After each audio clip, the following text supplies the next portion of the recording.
Так, продемонстрирую работу эквалайзера.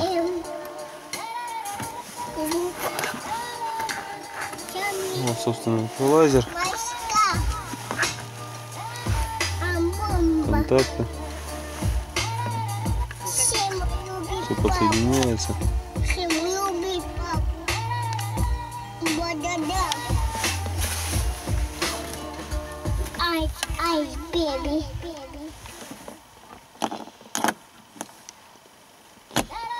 Включаем.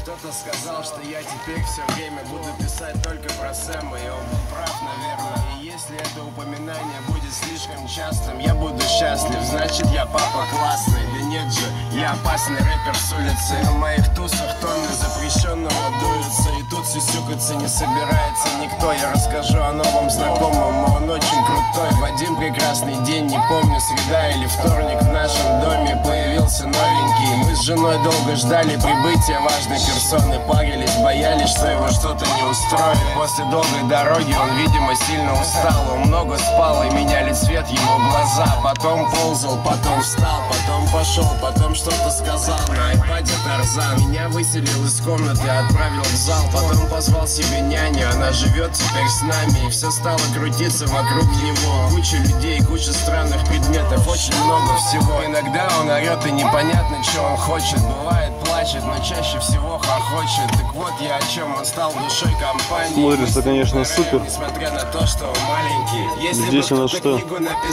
Регулятор чувствительности. Папа, я сразу таким стал бы. Или хотя бы показал мне, как бы. Вот максимальная чувствительность. Сами пойми. Если бы кто-то книгу написал бы про то, как стать супер папой, я сразу таким стал бы. Или хотя бы показал мне, как бы. Но мы с Сэмом решим все сами, пойми. Честно говоря, очень сложно писать об этом, обо всем. Я ведь никогда не представлял себя отцом. И если бы лет 5 назад кто-нибудь мне сказал, что у меня будет жена и ребенок, плюнул бы ему в лицо. Но в конце концов все так и срослось. Вот и другую песенку выберу. С этим сорванцом, и когда он поднимает меня с утра, я рад. И пофиг, что я не спал, за окном дождь или жара. По-моему, сейчас кому-то будет та-та-та, если этот кто-то будет продолжать вести себя так.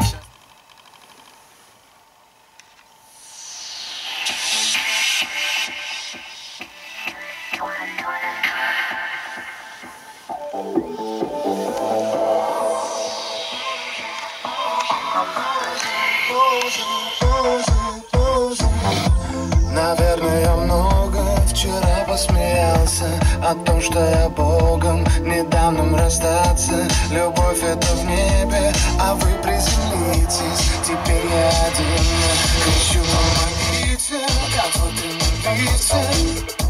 Но ты не поможешь мне отсюда выйти. Дружба, кому это нужно? Прошу, отпусти с тобой, В темноте, конечно, вообще супер смотрится. слишком серьезно. Ты вправе решать, но не сможешь меня удержать. Но не сможешь меня удержать. Но не сможешь. Слова твои значат, что все еще хочешь, а я озадачен, я слушаю молча. И если так будет, то лучше бегите. Теперь я один, кричу, помогите, как в утреннем лифте. Но ты не поможешь мне отсюда выйти. Дружба, кому это нужно? Прошу, отпусти, с тобой мне стало скучно. Просто ты слишком Ну, качество довольно хорошее. ты вправе решать, но не С обратной стороны почти ничего не видно. но не сможешь меня удержать. Клеится на стекло, на заднее. То есть вот клейкий слой. Вот, можно посмотреть. Вот он, клейкий слой. Кричу, помоги.